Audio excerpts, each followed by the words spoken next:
Hi students, welcome back to the channel. तो आइए बेटा करते हैं एक्सरसाइज 5.3 का क्वेश्चन नंबर 19 की उसकी स्टेटमेंट है हमारे पास 200 logs are stacked in the following manner: 20 logs in the bottom row, 19 in the next row, 18 in the row next to it, and so on. See the figure 5.5. In how many rows are the 200 logs placed and how many logs are in the top row?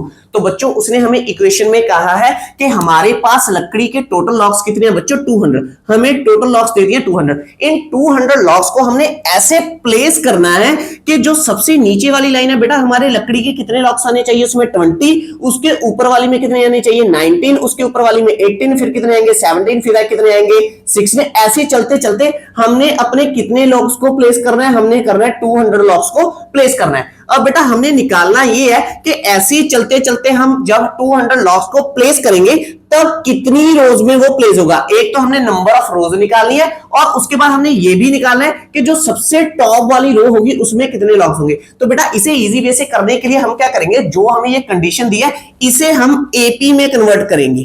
हम इसे AP sequence में बदलने की कोशिश करेंगे। कैसे?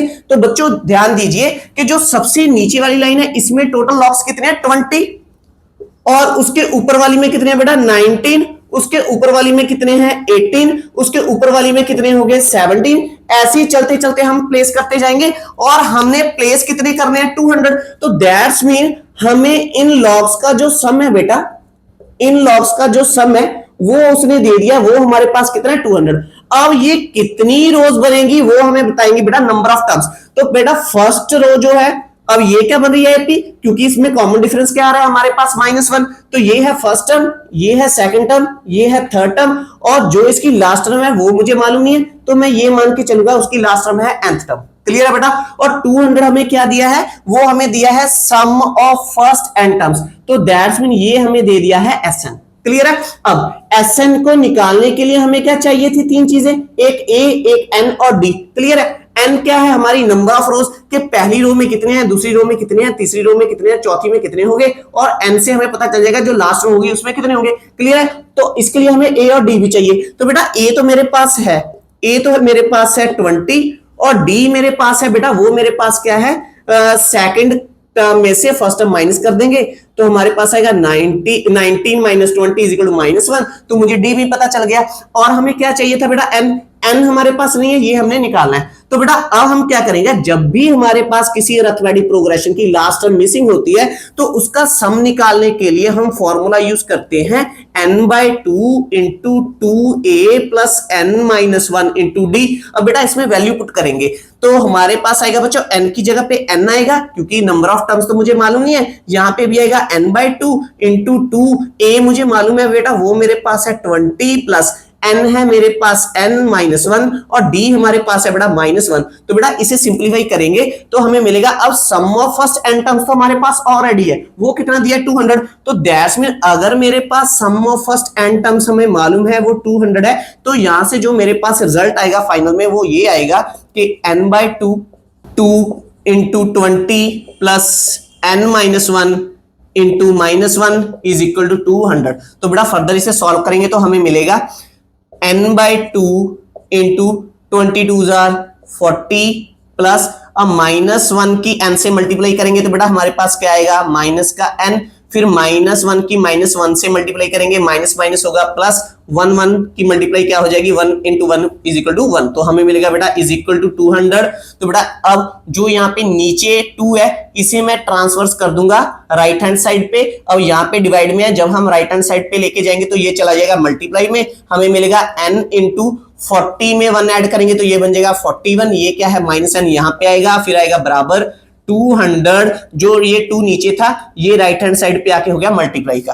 ठीक है? तो फर्दर हमारे पास बेटा सिंपलीफाई करके आए, n की मल्टीप्लाई करेंगे 41 के साथ तो हमें मिलेगा 41n माइनस n की n के साथ करेंगे n square is equal to 200 into 2, ये बन जाएगा बेटा 400। क्लियर है? अब बेटा यहां से हम क्वाड्रेटिक इक्वेशन बनाने की कोशिश करेंगे तो जो सबसे बड़ी पावर वाली टर्म है इसे सबसे पहले लिखेंगे, वो आएगी -n स्क्वायर। जो n वाली टर्म है बेटा इसे लिखेंगे मिड में, वो है प्लस 41n और 400 को भी हम ट्रांसफर करेंगे लेफ्ट हैंड साइड पे, हमें मिलेगा माइनस का 400 इज इक्वल टू 0। क्लियर है बच्चों? अब बेटा अब इसे सिंप्लीफाई करने के लिए हम क्या करेंगे, इसमें से पहले माइनस कॉमन निकालेंगे इसे इजी करने के लिए। तो माइनस मैंने कॉमन निकाल लिया, हमारे पास क्या आएगा बेटा, यहां पे आएगा n स्क्वायर, उसके बाद ये प्लस का 41n था माइनस का बन जाएगा, माइनस का 41n हो गया, और जो माइनस का है ये हो गया बेटा प्लस का 400 इज इक्वल टू 0। अब इस माइनस को 0 के नीचे लेके जाएंगे तो वो तो एलिमिनेट हो जाएगा। तो हमारे पास फाइनल में क्वाड्रेटिक इक्वेशन आएगी plus n square minus 41n plus 400 is equal to 0। अब बेटा हमने इस क्वाड्रेटिक इक्वेशन को सॉल्व करना है, तो इसके लिए आप फैक्टराइजेशन मेथड भी यूज कर सकते हो, इसके लिए हम डिस्क्रिमिनेंट मेथड भी यूज कर सकते हैं। अब यहाँ पे मेरे पास नंबर क्या है, थोड़ा सा बड़ा है, तो हम क्या करेंगे बेटा, इसका डिस्क्रिमिनेंट निकालेंगे। तो उसके लिए a मेरी पास है 1 जो n स्क्वायर के साथ है, b हमारे पास है माइनस का 41, और जो c मेरे पास है बेटा वो मेरे पास है 400। तो डिस्क्रिमिनेंट के लिए मुझे चाहिए बी स्क्वायर माइनस 4ac, मुझे ये सिंप्लीफाई करना पड़ेगा और इसमें वैल्यू पुट करेंगे तो हमें मिलेगा माइनस 41 स्क्वायर प्लस 4 इंटू ए है मेरे पास 1 और सी है मेरे पास 400। तो हमें फर्दर मिलेगा बेटा d is equal to minus square, बेटा minus 41 square means minus 41 into minus 41।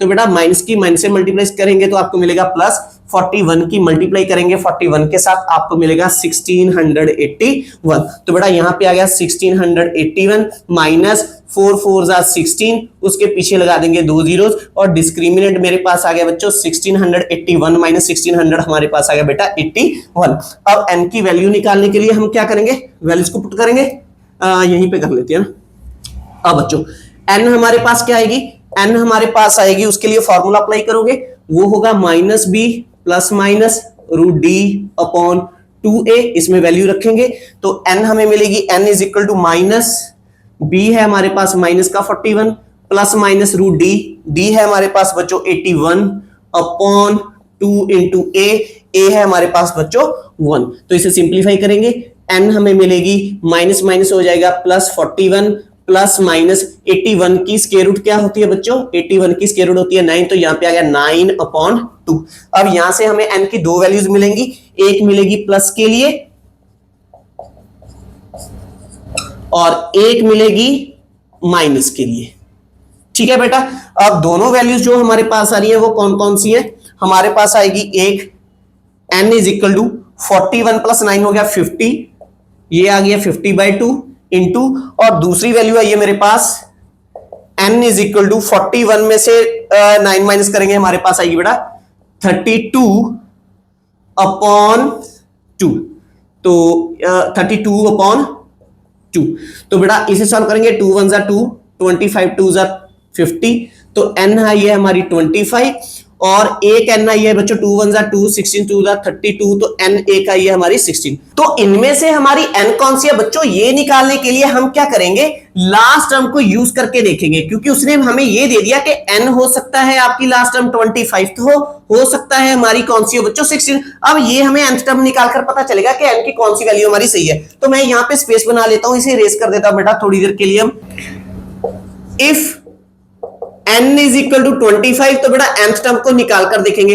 तो बेटा nth टर्म का फॉर्मूला क्या होता है, a plus n minus 1 into D, इसमें वैल्यू रखो। तो बेटा अब n की जगह रखेंगे 25 और a हमारे पास है बेटा, a हमारे पास क्या थी, वो थी 20, तो यहां पे मैंने पुट कर दिया 20 प्लस n है 25 माइनस 1, d है माइनस का 1, सिंप्लीफाई करेंगे 25th टर्म हमारे पास आ रही है बेटा 20 प्लस, तो बेटा यहाँ पे आ गया 25 माइनस 1, यहाँ पे आ गया 24 इंटू माइनस 1, तो बेटा 25th टर्म हमारे पास आई है 20 प्लस माइनस क्या हो जाएगा माइनस, यहाँ पे आ गया 24, तो बेटा 25th टर्म हमने निकाली है माइनस का 4।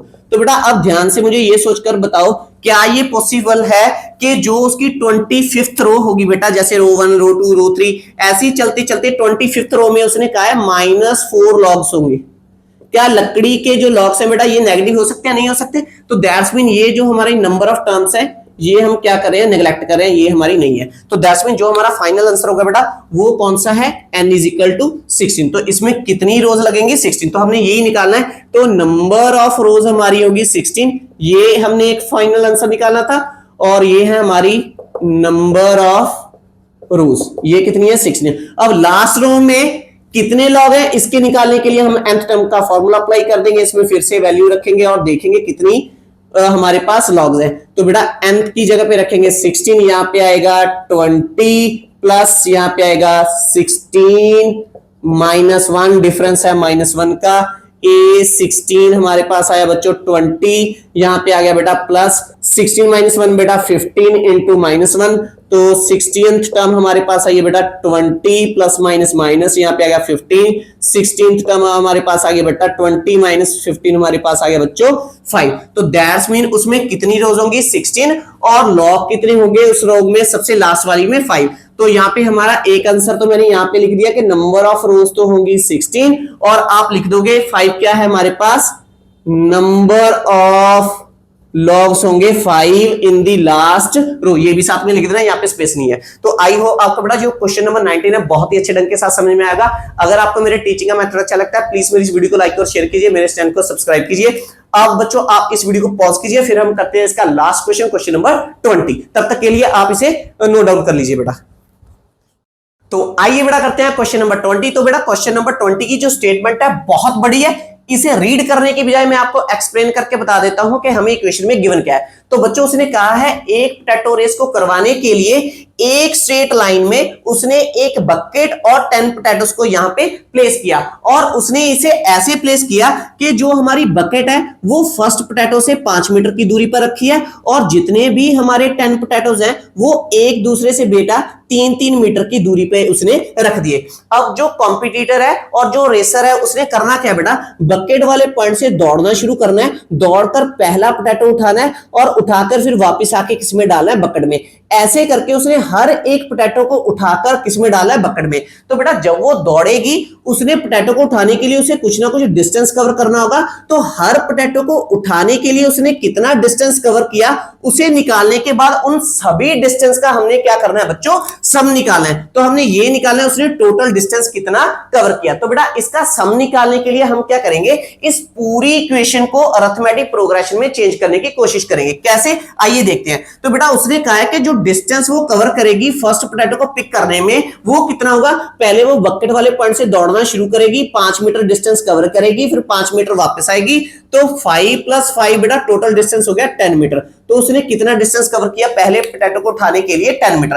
अब दूसरे पोटैटो को उठाने के लिए वो कितना कवर करेगी बेटा, यहां से दौड़ना शुरू करेगी, पहले 5 मीटर कवर करेगी, फिर आगे जाएगी 3 मीटर, फिर ये टोटल क्या हो गया 8 मीटर। तो 8 मीटर जाएगी, 8 मीटर वापस आएगी, टोटल क्या हो जाएगा बेटा 16 मीटर। अब सेम फॉर द थर्ड। तो बेटा तीसरे पोटैटो को उठाने के लिए वो फिर से दौड़ना शुरू करेगी, पहले 5 मीटर, फिर दूसरे के लिए 3, फिर तीसरे के लिए 3, तो 5 + 3 + 3 तो हमारे पास हो जाएगा बेटा 11। तो यहां पे आ गया 11 + 11 तो बेटा कितना आया 22 मीटर। तो ये अब ऐसी करके बेटा उसने कितने उठाने हैं 10 के 10 पोटैटोस को पिक करना है, तो हर के लिए वो डिस्टेंस कवर करेगी। अब हमने इन सभी का सम करना है। अब सम करने के लिए पहले से एपी में लिख लेते हैं। अब जो ये नंबर्स हैं ये हमारे बेटा एपी सीक्वेंस को फॉर्म कर रहे हैं, ठीक है। वो कैसे, देखिए पहला है 10, दूसरा हमारे पास डिस्टेंस आया 16, थर्ड डिस्टेंस है 22। ऐसे ही चलते चलते अब बेटा इनमें सभी में एक दूसरे में कितने कितने का डिफरेंस है 6 का। तो दैट्स मीन ये हमारी क्या है अरिथमेटिक प्रोग्रेशन है और हमने इस अरिथमेटिक प्रोग्रेशन का निकालना क्या है, हमने निकालना है सम। हम सभी डिस्टेंस का सम निकालेंगे। अब मुझे ये मालूम नहीं है कि ये तो उसने डिस्टेंस किया था फर्स्ट पोटैटो को उठाने के लिए, ये किया था उसने सेकंड पोटैटो को उठाने के लिए, ये डिस्टेंस कवर किया था उसने थर्ड पोटैटो को उठाने के लिए। ऐसे करके जो उसने 10th पोटैटो उठाया उसके लिए उसने कितना डिस्टेंस कवर किया ये मुझे मालूम नहीं है। तो बेटा अगर हमें लास्ट टर्म मालूम नहीं है और अगर हमने एपी का सम निकालना हो तो हम कौन सा फॉर्मूला यूज करते हैं, n/2 2a + n-1 * d। तो बेटा इस Sn को निकालने के लिए हमें Sn को निकालने के लिए 3 चीजें चाहिए, एक ए, एक n, d। तो बेटा a भी है, n भी है, d भी है हमारे पास। a हमारे पास क्या है बेटा, a हमारे पास है 10, वो है फर्स्ट टर्म, और n हमारे पास है नंबर ऑफ टर्म्स। तो पोटैटोस हमें कितने दिए 10, तो n हो गया हमारी 10। और डिफरेंस को निकालने के लिए पहली 2 कंसेक्यूटिव टर्म लेंगे, पहली वाली में से दूसरी वाली माइनस कर देंगे तो हमारे पास आएगा बच्चों 6। तो डिफरेंस भी हमने निकाल लिया। तो बेटा यहाँ पे Sn का फॉर्मूला लिखेंगे और वैल्यू पुट कर देंगे, n/2 * 2a + n-1 * d। तो बेटा sum of first 10 terms is equal to, यहाँ पे आएगा 10/2 * 2a है हमारे पास 10 + n है हमारे पास 10 - 1, डिफरेंस है बच्चों 6 का। तो इसे सिंप्लीफाई करेंगे, कैंसिल कर देते हैं, 2 × 1 = 2, 5 × 2 = 10, sum of first 10 terms is equal to 5 into 10 टू जार बेटा 20 प्लस 10 माइनस 1 क्या हो जाएगा 9 इंटू 6 ब्रैकेट क्लोज। तो बेटा अब जब हम इसे सॉल्व करेंगे तो हमें मिलेगा यहां पर, तो sum of first 10 terms is equal to, यहां पे क्या है बेटा 5 ब्रैकेट स्टार 20 प्लस 9 6 जार 54 ब्रैकेट क्लोज। तो बेटा फर्दर हमें मिलेगा sum of first 10 terms is equal to 5 into 54 plus 20 क्या हो जाएगा बेटा 74। अब 74 की मल्टीप्लाई करेंगे 5 के साथ तो हमें फाइनल आंसर मिल जाएगा 5 4 जार 20, यहां पे आएगा 2 7 5 जार 35 और 2 बेटा हो गया 37। तो बेटा सम ऑफ फर्स्ट 10 टर्म्स हमारे पास क्या आया 370। अब ये हमने बच्चों निकाला क्या है, हमने सभी डिस्टेंस का सम निकाला है। डिस्टेंस किस में दिया है मीटर में, तो ये हमारे पास हो गया मीटर। तो हम यहां पे लिखेंगे total distance is equal to 370 metre. तो आई होप आपको बच्चों ये क्वेश्चन बहुत ही अच्छे ढंग के साथ समझ में आया होगा। अगर आपको मेरे टीचिंग का मेथड अच्छा लगता है प्लीज मेरी इस वीडियो को लाइक और शेयर कीजिए, मेरे इस चैनल को सब्सक्राइब कीजिए। मिलेंगे नेक्स्ट वीडियो में जिसमें हम करेंगे नया चैप्टर नंबर 6। तब तक के लिए thanks for watching, take care, bye bye dear students.